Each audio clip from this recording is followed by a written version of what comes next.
Greetings, welcome to Jefficho Films. Chuck Norris' third martial arts movie was done in 1980, a good year. I feel like I saw this as a child, as I know my mom was a big Chuck Norris fan. Well, let's review The Octagon. I know I hurt somebody. McCarn's men. McCarn and Justine. It's not like him to cover up. Why wouldn't he tell me? This movie starts out with a group of people getting kicked out of a truck and told to go on foot. It's an Irish dude and his band of fighters, and they're being followed by ninjas until they get to a camp where they get looked over by Master Seikura, a ninja himself. Then we jump to a nice estate where it's all peaceful and lovely, and a diplomat is gunned down.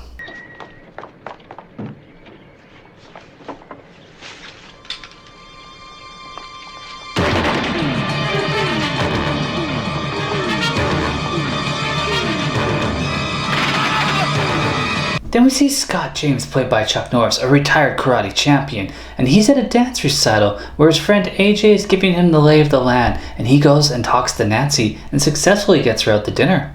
We jump back and see Seikura's ordered the family be killed. And dinner, well, dinner's a bit awkward, but Scott's pretty smooth, and he manages to get back to her place. She lives with her parents.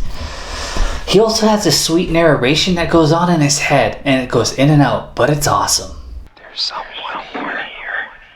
I feel it. I just changed that bulb last Tuesday. Where? Stay down! Then some ninjas attack and she gets stabbed and Scott takes them out. He also sees the whole family's dead. Fuck, I love these voice overlaps. Ninja. But they don't exist anymore.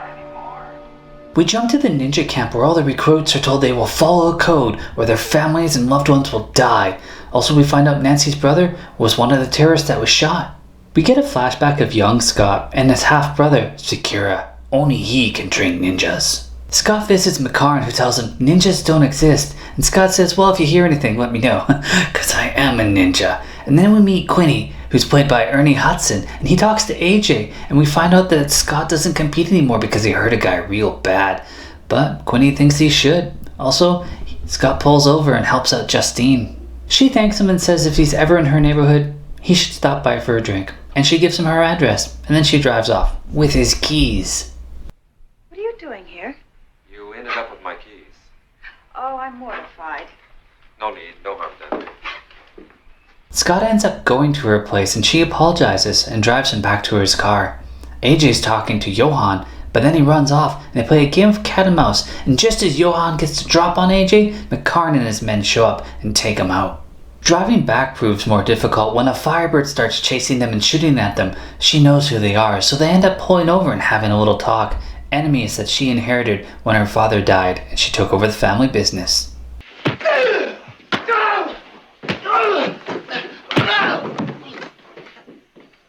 When the body sleeps, the mind never sleeps. We get some more ninja training exercises, and for some reason Scott's sitting in a tree. We also see McCarn's men and the Firebird can confirm they were probably the ones doing it. Then Scott goes to get ready for his date. She wants Scott to stop his half-brother from training terrorists, and he points out the obvious.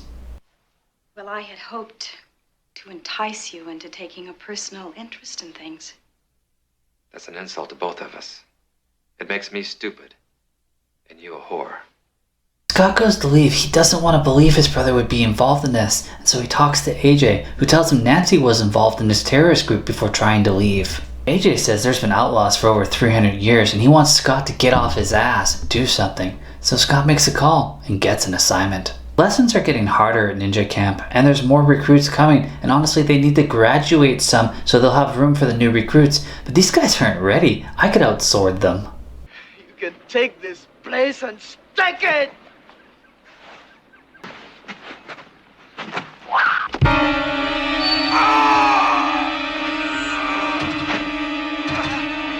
Scott goes to see Beatty about the assignment, and we get some more flashback ninja training with his brother when he was young. Scott seems to pull ahead of him. See to it that you never seek him out, never make amends. He is no longer your brother. He is your lifelong enemy. Young Seikura got banished. Justine joins present-day Scott for a drink. He's pretty cold, but I think that's just a Chuck Norris trait. AJ ends up taking over on the date because Scott's in the call tonight. The group graduates, and the one that stands out to me is the pretty brunette Aurora. Scott's in a van with a bunch of guys, and they're going to join up with Doggo's mercenaries, the terrorist group that Aurora just returned to.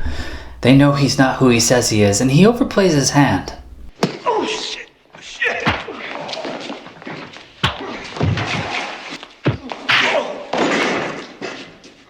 Gonna try again?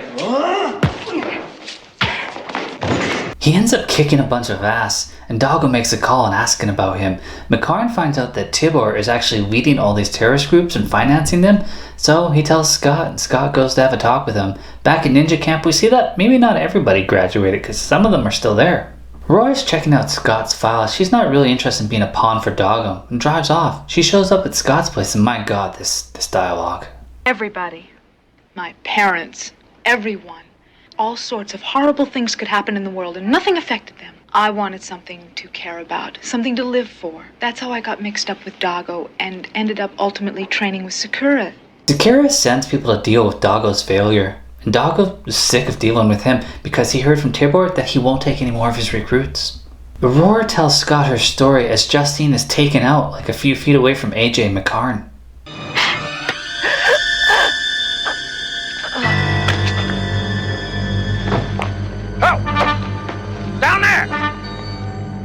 Scott goes down and talks to McCarn, and then he goes back upstairs and talks to Aurora and asks her to take him to Seikura. Then we see ninjas are scaling the building, but McCarn's got them in sight and a gunfight breaks out. Also, Scott is a light sleeper.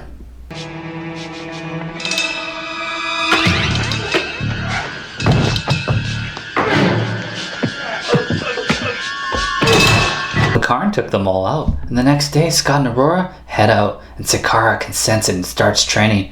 But, what's with all the eye blinking? AJ's doing some detective work trying to figure out what country in Central America Seikura's at because he wants to get some justice for Justine.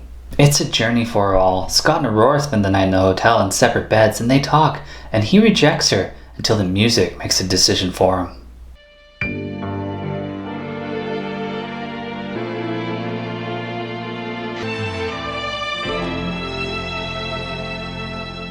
Kissing a topless woman counts as implied sex in my book, Scott, so well done. And AJ finds the ninja camp, and the ninjas find AJ.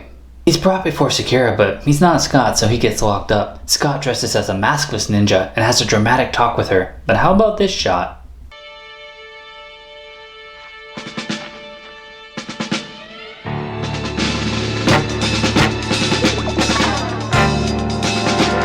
I don't think she's gonna listen. Scott jumps in a tree and Whisper thinks to himself. He knows when he makes this move, he's gonna get detected. And he does, but he takes care of it.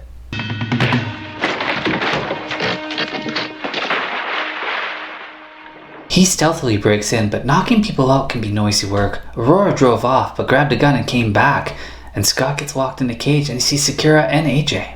He gets released and has to follow a path, and he gets attacked along the way. He's being tested. The trainees seem to want to leave, but they stay and watch, and Scott makes it to one of the final bosses, who's actually his brother in real life.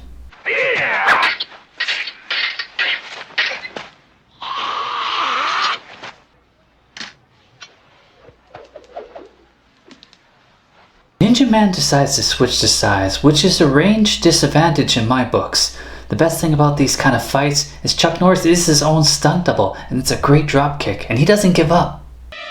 Bang, you son of a bitch! Seikura! No!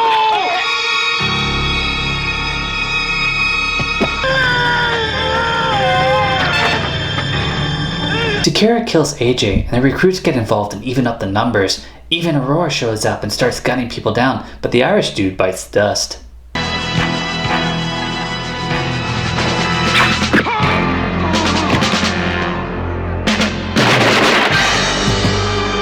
Aurora plans to blow up the whole place, and she guns down a lot of ninjas' asses and then goes looking for Scott, who's fighting Seikura. And Seikura gets him good, but not as good as Scott gets him. And then shit. The end. What the fuck?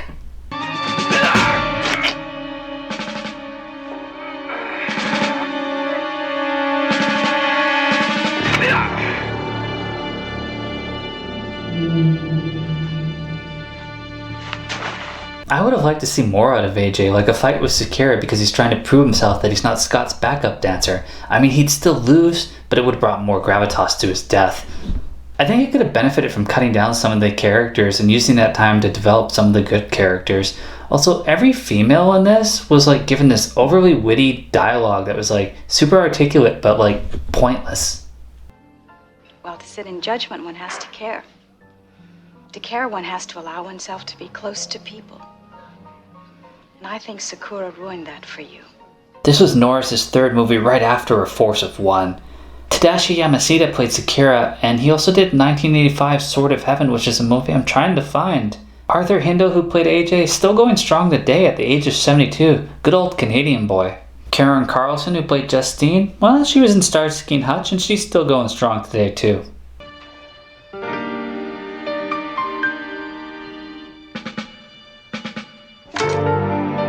Bagdasarian, who played Aurora, she's in the movie The Pirates 1978. It's got a great cast, but it's not really about pirates. Didn't do much after the 2 movies and 1 TV appearance, but I really liked her in this. In the end, I would have preferred a full-on, full-out ninja fight between the 2 brothers, but they went stylistic instead, which was alright. I mean, we don't need a ninja fight in every Chuck Norris movie, I guess. And we'll get more. Trust me, we will. There's a lot of Chuck Norris fighting movies out there, and there's a few on my list that I'm working towards.